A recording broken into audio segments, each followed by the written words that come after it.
Hi, welcome or welcome back if you've been here before. My name's Carrie and this is Homestead by the Highway. We're going to make a quick batch of monster cookies. The recipe that I'm going to follow is called Thick and Chewy Monster Cookies, and I will share with you who that is from because definitely not my recipe. I did get it from the internet. So first thing we're going to do is go ahead and get our butter and sugar creamed together in the KitchenAid. And I went ahead last night and I'll walk you through. I pre-measured out some stuff so this video could be quick, and because you don't need to watch me measure out dry ingredients, but I can if you want me to, just let me know and I'll walk you through what those ingredients are. But first things first, let's do the butter and the sugar. The butter is a half a cup of sugar, which is 1 full stick of butter, and I'm hoping that this softened up enough. Doesn't feel soft enough. So I forgot to pull this out last night. I'm actually going to do 2 cookie recipes today. I'm going to do another one for another video. And I did not pull out enough butter. So I'm trying to do the old school trick. Do you guys do this where you heat up a cup and then you put the butter underneath it and you set it like that? So it's almost ready. So I'm going to pause this really quick and get this butter ready. All right, so this recipe is from Taste Better from Scratch online, and I can try to link it down below, but it's Taste Better from Scratch Thick and Chewy Monster Cookies. And I went ahead and I stuck it in the microwave and I did 10 seconds at 50% power. So I hope I didn't make it too soft now, but I think it's a little melted, but I think it'll be all right. It's a lot more melted than I thought. I'm gonna grab, I measured out the peanut butter, so this is just my spatula from that. This is butter that I got from AZURE. It's the Rumiano, and everybody swears it's this like gourmet butter, like the Kerrygold if you use that. I am not a butter snob. I am a snob about some things. I guess I'm not a butter snob. It's good butter, it's good on bread, but so is butter, so I'm not sure what I think I'm missing out on. The people who use this will not bake with it. They're like, oh, it's such a waste of the butter. But I had this in the fridge and wanted to get it used up. So yes, this is the Rumiano organic butter. They're not sponsoring this video, neither is AZURE, but just wanted to share that that is the butter that I am using in this. All right, so a half a cup, 1 stick of butter, half a cup of granulated sugar. And I do use cane sugar, so this is gonna look like brown sugar, but it is not. It is an organic cane sugar. And it's a half a cup, and I'm using a 1/4 cup scoop because that's what fits in this container. So I'm gonna do 2. And we're gonna get this creaming up on the kitchen. It says to mix for 2 to 3 minutes until it's light and fluffy, so we're gonna let that go. Hopefully you can still hear me okay.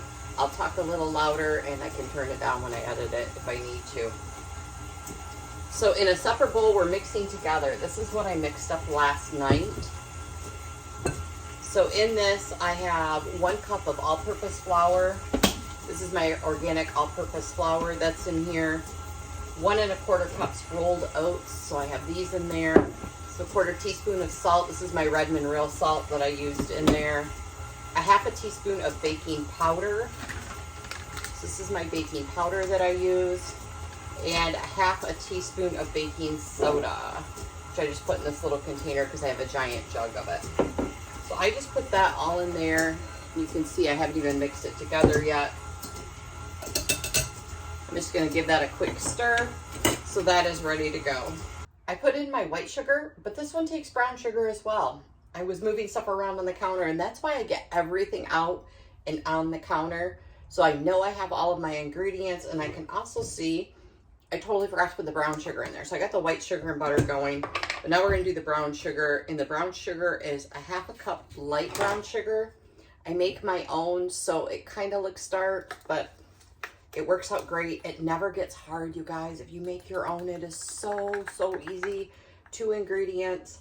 You can make it as light or as dark as you want. I just throw some molasses in it and just kind of go middle of the road all the time.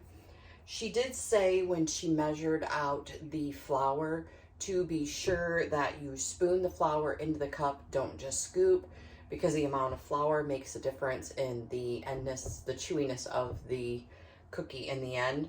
This one I just kind of scooped. I'm just gonna throw in. And that was only a quarter of a cup because that's what fits in the jar, so I'm gonna do 2.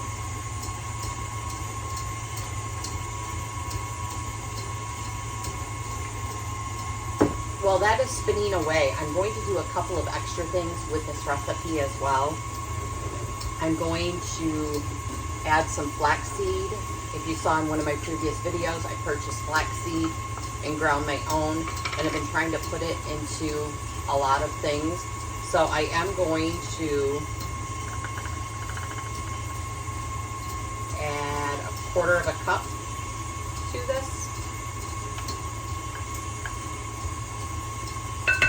Flaxseed can also be mixed and used if you don't have eggs. You can use this as your egg substitute. So I'm still gonna put the egg in this. I'm just throwing this in there because they're monster cookies and they can just have extra stuff. So I am putting the flaxseed in here.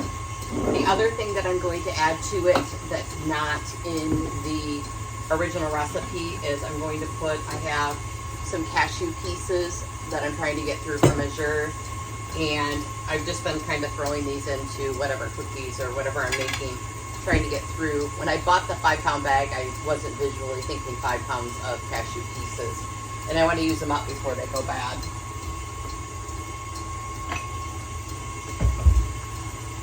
So we're going to put a quarter a cup of these in there too. Ish. While that's mixing, we'll talk chocolate chips that are going to go in this. It's a half a cup of semi-sweet chocolate chips, and these are my organic ones from AZURE. These would be good, I think, in this monster cookie because these have a different texture. They're not like a semi-sweet from the store, and so I think these are going to be really good mixed in with the other flavors. So there's a half a cup of those, as well as this is 3/4 of a cup of M&ms. So I just bought the share size bag. For the record, the share size is only a half a cup, which is fine. I could just go with that and forget it because I'm adding the peanuts and other things. But I do happen to have, I picked up a couple of these on clearance after Easter, these mini M&M tubes or whatever. So I'm just going to dump those in too, so I'll have 2 sizes of M&Ms, and that'll make up the difference for what I'm lacking in the bigger M&Ms. They were like 22 cents or something like that. It was less expensive to buy this than what it was to buy M&Ms. This is how that is looking, kind of like frosting. I did notice in using this cane sugar that the granulation is bigger than plain white sugar. So sometimes it doesn't dissolve, or sometimes you do get the grittiness depending upon what you're making. So you kind of got to be careful if that grittiness is going to bother you with the cane sugar. Sometimes when it bakes, it works out doing that and then baking it. But sometimes I've still felt the grains of the cane sugar, but I like that better than the plain white sugar. So we're going to go with it. Okay, to this, now that I've scraped it, it says to add this mix.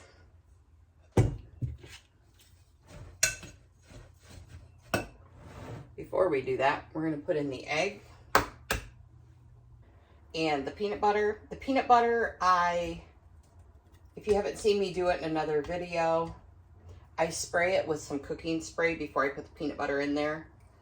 And it basically, once you break like that peanut butter suction, it comes right out with ease. So peanut butter, egg, and vanilla. And 1 teaspoon vanilla. I have clear vanilla. I think I bought this at one of our Amish bulk food stores. And if you know me, I don't measure vanilla. All right, so now we're finally going to add these dry ingredients.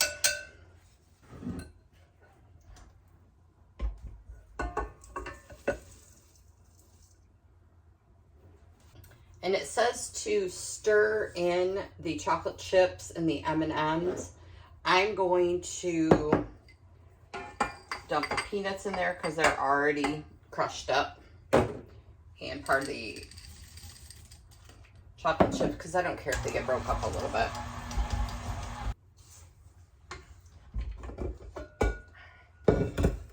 All right, so that's what that looks like as of right now. Kind of like an oatmeal cookie, sort of. And then I'm going to dump in the rest of the chocolate chips and all of the M&Ms. So do you make monster cookies? What variations do you do to yours? My niece, when we do things and she is bringing a dessert, she's our monster cookie maker.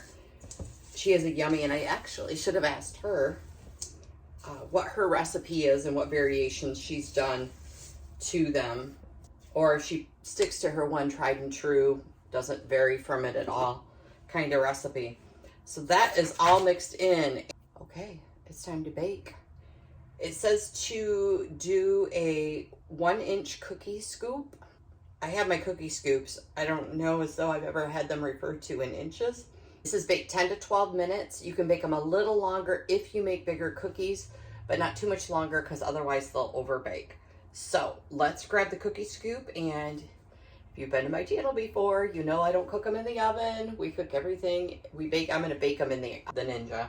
And because I'm not going to bake all of these, I'm going to freeze some because I have no self-control when it comes to cookies. So I have to do them in small increments. So we are going to bake, I don't know, maybe 6 to 10. And then we will ball up the rest, put them on a cookie sheet, put them in the freezer, and then put them in a freezer bag for later. So let's get that set. So I have 2 sizes of scoops. This is the small one. We'll try it on these, and then I'll see if I want to make them bigger than that. And I put parchment paper down on my pan. I don't always do that. Normally I cook right on this pan and it cleans up great. But because I'm doing 2 cookie recipes this morning, it's just going to be easier cleanup wise to go ahead and use parchment paper. But I try not to use it. It's not that hard to wash the pan very quickly and just go about my day. But today we're just going to use it.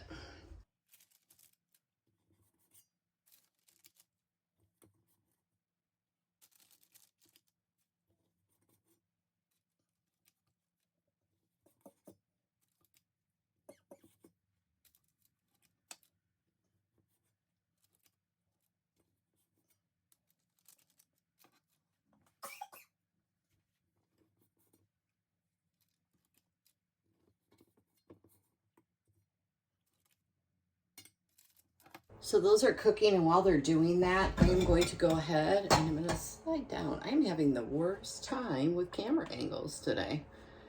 I'm just going to go ahead and use the scoop. So I just get a cookie sheet. I throw a silicone mat on it.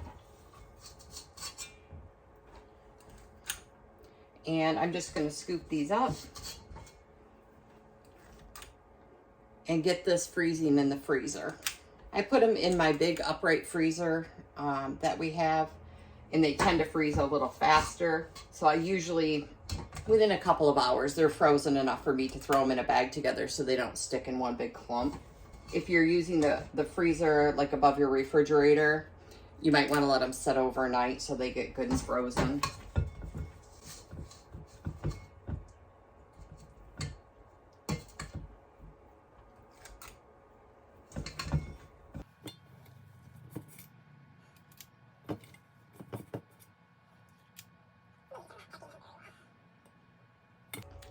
Okay, so I'm going to watch the cookies really close. She said it would make 24 cookies. I got 33, so I'm wondering if I wasn't supposed to use the scoop that's a little bit bigger.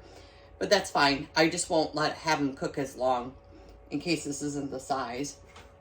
So we're just going to go, I'm going to run these downstairs, pop them in the freezer, and we'll wait for these to finish cooking. All right, so I pulled them out at 10 minutes, and the edges, I don't know if you can see that, are probably on that one there, are turning brown. So I know the bottoms are done. I'm going to go ahead and pull them out, but something that I do, I always smack my cookies because I don't like them totally puffy. I do like puffy cookies or big cookies, but I do like them when they're a little bit flatter. So I just smacked that, which I did on my cooling rack, so it didn't work as well. But I'm going to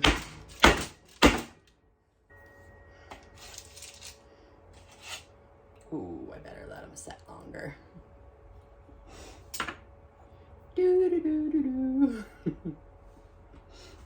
I'm gonna do some cleanup while these cool just a little bit before I put them on the cooling rack, and then we'll taste them.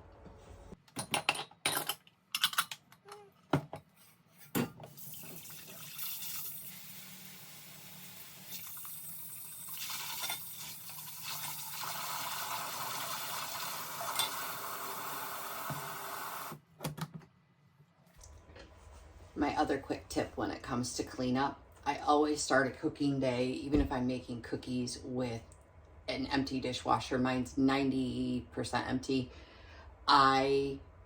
Because big dishes, especially when you're making cookies and stuff like that, if you put them into your dishwasher, they take a lot of room. So rather than have a half a sink at the end and I'm trying to run the dishwasher and then that night it's still not clean. So I start my day off with an empty dishwasher, or at least really fairly empty. I am going to wash these up really quick though, because like I said, I'm going to make a second cookie recipe that'll be posted in another video. So I need these big dishes to do that second video. So right now, these are going to get washed right away. The other cookie recipe that I'm going to make is brown butter cookies. I'm a cookie lover, if you haven't figured that out. And there are some cookies that are so close to gourmet cookies, it's crazy. And so that's the other video. I don't know which one's going to come out first, so you can go look for that one, or that one may come out first and I'll tell you to come and find this one. In one of my other cooking days, one of my longer cooking videos where I cooked all day, I made cafe chocolate chip cookies. Wow, those were yummy, delicious. So I encourage you, if you love cookies and want to see a cookie recipe there. That one I do measure out, I think, all my stuff. I don't think I had everything pre-measured in that one. That was a big cooking day. I think we cooked a breakfast bake that morning, and I can't remember what else in that video. But that one is, those cookies were so yummy.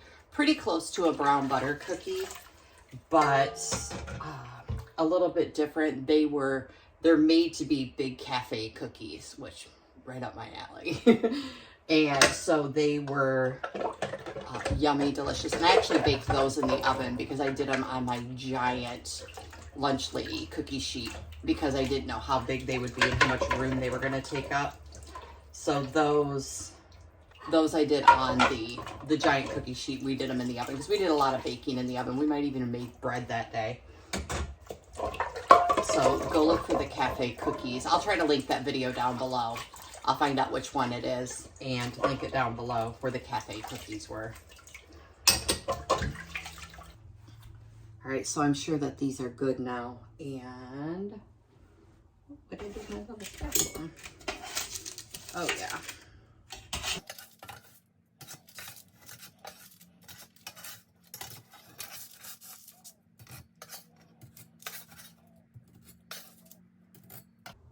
Let's give them a taste. Oh, they're still warm.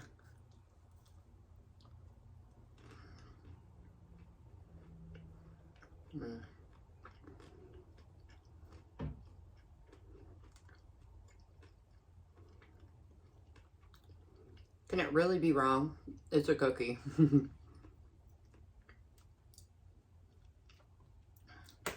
Oh, lost an M&M. They're really yummy.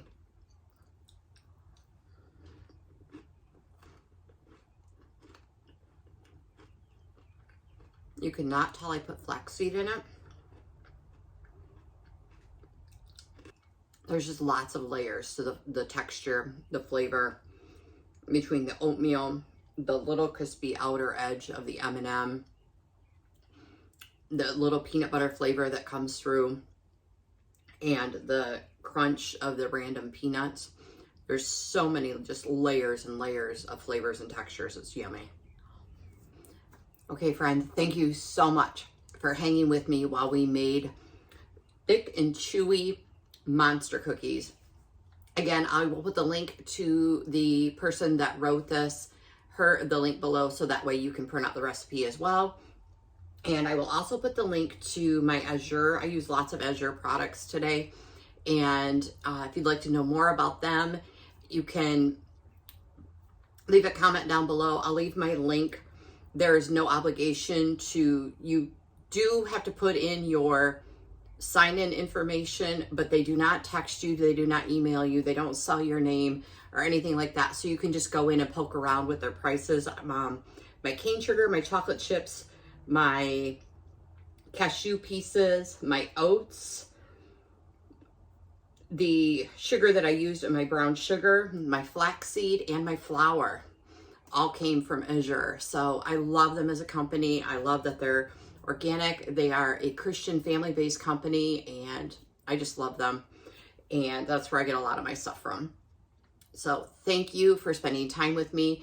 And if you enjoyed the video or got something out of it, I would appreciate a like down below, or any comments are also appreciated, as I'm trying to build my YouTube channel and just kind of see where this will go. We do cooking in the off season. I do live in Southwest Michigan, so we can't garden all year. I do share gardening videos and canning videos during the season where we can't be outside, because I live in Michigan and it's cold. And thank you so much again, and have a great day.